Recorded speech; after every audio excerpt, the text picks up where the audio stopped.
प्रिय मित्रों नमस्कार। मैं ओपी शर्मा ज्योतिषाचार्य नई विद्या ज्योतिष परामर्श केंद्र में आपका हार्दिक स्वागत करता हूं। राहु का ये मेष लग्न में अंतिम पाठ है। जैसे कि लगन से लेकर अष्टम तक का फल आपने सुना। अब हम नवम में राहु जब बैठता है तो राहु एक अशुभ ग्रह है। राहु एक छाया ग्रह है। जैसा दिखता है वैसा होता नहीं, जैसा होता है वैसा दिखता नहीं।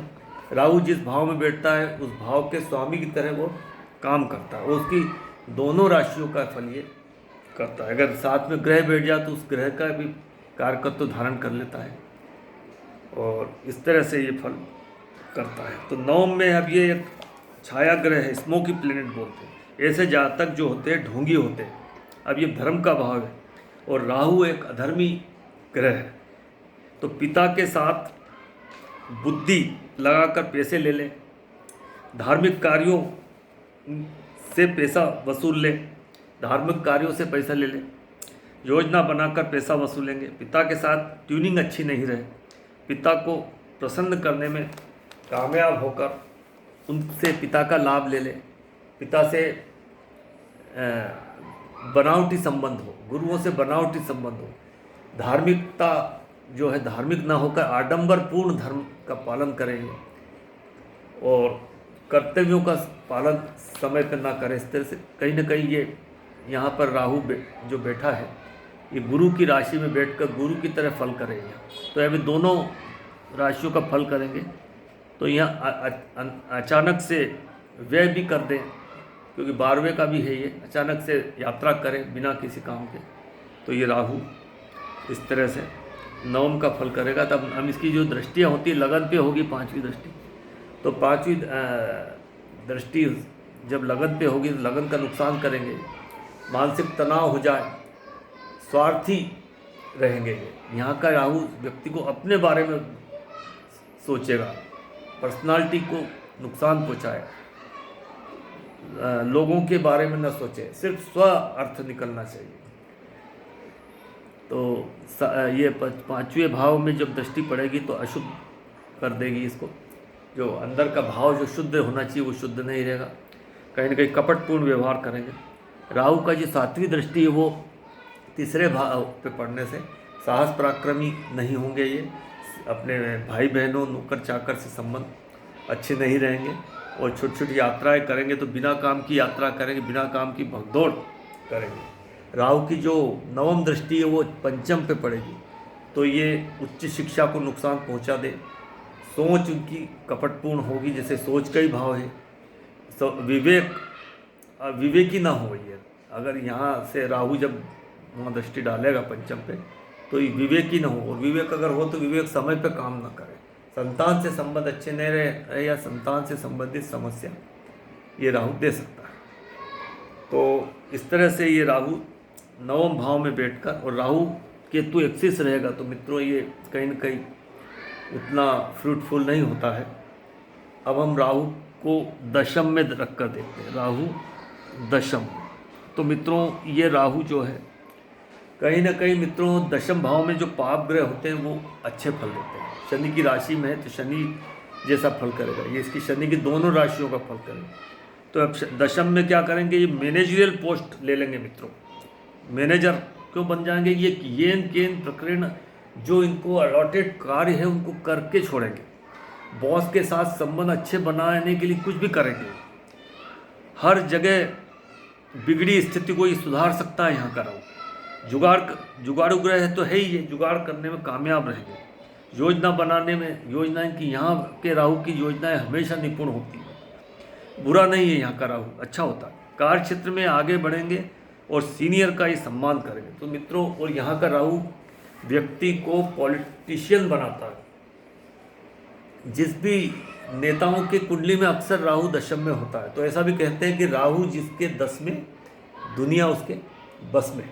तो यहाँ का राहु बहुत अच्छा है। लेकिन दृष्टि कहाँ कहाँ डालेगा, ये 5वीं दृष्टि यहाँ डालेगा। तो 5वीं दृष्टि जब यहाँ डालेगा तो इनकी वाणी खराब हो जाएगी मित्रों। कटु वाणी बोलेंगे, व्यंग्यात्मक वाणी बोलेंगे, परिवार के साथ संबंध अच्छे नहीं रहेंगे। तो यहाँ द्वितीय का हानि कर देंगे, परिवार से दूर हो जाए, और अचानक से धन हानि निकाल के व्यय कर दे। तो ये इस तरह से द्वितीय भाव पर राहु की दृष्टि की अशुभता का फल है। अब सब यहाँ चतुर्थ पे राहु की दृष्टि, चतुर्थ अपने घर से दूर रहे, माता से दूर रहे, और भूमि भवन मकान वाहन सब इनके पास रहेगा यहाँ पे, लेकिन उनका सुख ये भोग नहीं पाएंगे मित्रों। क्या वो क्यों नहीं कि ये चाहेंगे कि इधर उधर दूसरे की गाड़ियों में घूमूं मैं, दूसरों के मकानों में। ये सब हो सकता है सरकार में रहे, ये नेता बन जाए तो सरकारी मकान में रहे। यहाँ का राहु सरकार के मकान में, सरकार के बंगलों में शिफ्ट कर देता है अपने घर से दूर जाके। तो इस तरह से ये चतुर्थ की तो कम से कम हानि हो गई है, और स्वार्थी तो निश्चित रूप से रहेंगे मित्रों। ये चौथे पे दृष्टि डालेगा, तो ये सब चीज़ें चतुर्थ की हानि, दूसरे की हानि। अब छठे में जाएंगे तो ये मित्रों यहाँ पर रोग ऋण शत्रु इनके होंगे, रोग भी होगा लेकिन बीमारी न निकले। शत्रु बहुत हो जाएंगे क्योंकि ऊंचे ऊंचे पद पे जाएंगे तो लोग ईर्ष्यालु हो जाते हैं। ऋण भी लेकर ये विभागीय ऋण ले लें, कहीं से भी ऋण ले लेंगे और ऋण का लाभ अपने प्रोग्रेस में कर ले, और कैसे न करके बैंक का पैसा भी खा जाए। ये राहु इस तरह का भी होता है। यहाँ का राहु कहीं न कहीं कर्म क्षेत्र की हानि करता है, लेकिन उससे इनकी प्रोग्रेस ही होगी, और नेम फेम भी ये बहुत रहेगा इनका। यहाँ का राहु अच्छा माना जाता है, राजनीतिज्ञों के लिए अच्छा होता है। अब हम राहु को मित्रों 11वें भाव में रख के जब देखते हैं तो 11वें का राहु बहुत अच्छा शुभ फल देता है मित्रों। तो राहु का तो तीसरा, छठा, 10वां, 11वां में अच्छा ही होता है। लाभ की कमी नहीं रहेगी मित्रों। यहाँ पर क्या अनेक लाभ के स्रोत बन सकते हैं। शनि की तरह ये फल करेंगे। शनि की दूसरी राशि कर्म भाव में, तो यहाँ ये लाभ भी यहाँ का मिलेगा, यहाँ का भी अच्छा फल मिलेगा। कर्म क्षेत्र में सफलता मिलेगी, कर्म क्षेत्र में लाभ मिलेगा, और बॉस से किसी न किसी तरह से अच्छे संबंध बना के ही छोड़ेंगे।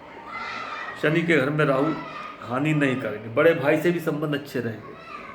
तो यहाँ जो राहु है इस तरह से अच्छे लाभ की निरंतरता रहेगी, कर्म क्षेत्र में सफलता रहेगी, कार्य क्षेत्र में मान सम्मान प्राप्त करेंगे, पुरस्कार भी प्राप्त करेंगे, तारीफ भी बहुत इनकी यहाँ इसके राहु की होगी। अब ये दृष्टि इनकी तीसरे पे, कोई तीसरे की हानि तो कर देंगे, सिबलिंग से उनको सहयोग नहीं करेंगे, या भाई हो ही ना, और दूसरा नौकर चाकर से प्रेम ना करे, छोटी छोटी यात्राओं में इनको हानि हो।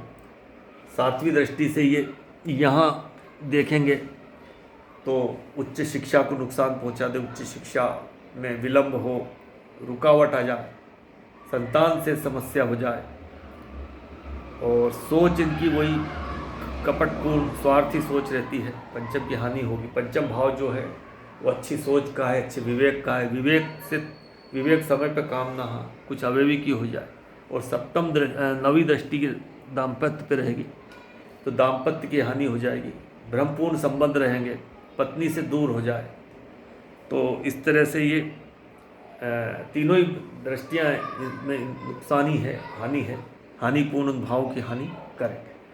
तो मित्रों अब ये जो आखिरी राहु की स्थिति व्यय भाव में, तो मित्रों ये राहु भी खराब ही होता है, गुरु के प्रभाव से प्रभावित होंगे। अब ये राहु जो है कोर्ट कचहरी, एक्सीडेंट, जेल वेल सब दे सकता है। अब इसकी देखिए 5वीं दृष्टि तो यहाँ पड़ती है, यहाँ का हानि करेगा, सुख में कमी कर देगा। 7वीं दृष्टि छठे भाव पे पड़ती है, तो रोग ऋण शत्रु हो जाए, एक्सीडेंट हो जाए, दुर्घटना हो जाए अचानक से। और 9वीं दृष्टि यहाँ पड़ रही, तो एक्सीडेंट वगैरह इस तरह से राहु यहाँ का अच्छा नहीं माना गया। तो गुरु के प्रभाव में प्रभावित हों ऐसे जातक जेल जा सकते हैं मित्रों। इनको यहाँ के राहु वालों को कोर्ट कचहरी आदि ना हो, इस तरह के अपने काम अच्छे करना चाहिए व्यवहार ईमानदारी पूर्वक, क्योंकि ये अगर लिटिगेशन होते हैं तो जेल जाने के अवसर इनको मिल जाते हैं। वे इनका खराब अच्छा कार्यों में व्यय नहीं करते हैं, अशुभ व्यय होते हैं, अशुभ कार्यों में व्यय करते हैं। बीमार हो गए तो कोई बीमारी इनको ना निकले, लेकिन अस्पताल में भर्ती हो, इलाज कराए। और चतुर्थ में माता से दूर रहे, घर से दूर रहे, कोर्ट भूमि भवन मकान वाहन खरीदने में देरी हो, और यहाँ नवम पे दृष्टि चोट चपेट एक्सीडेंट दे दे, तो मित्रों राहु जो 12वें का है वो अच्छा नहीं है। तो इस तरह से 12वें के राहु की दशा अंतरदशा तो बहुत समझदारी से अपना समय निकालना चाहिए, क्योंकि ये इसकी 2 दृष्टियाँ जो है वो अशुभ भावों पर ही है, तो उससे वहाँ नुकसानी होने का डर है।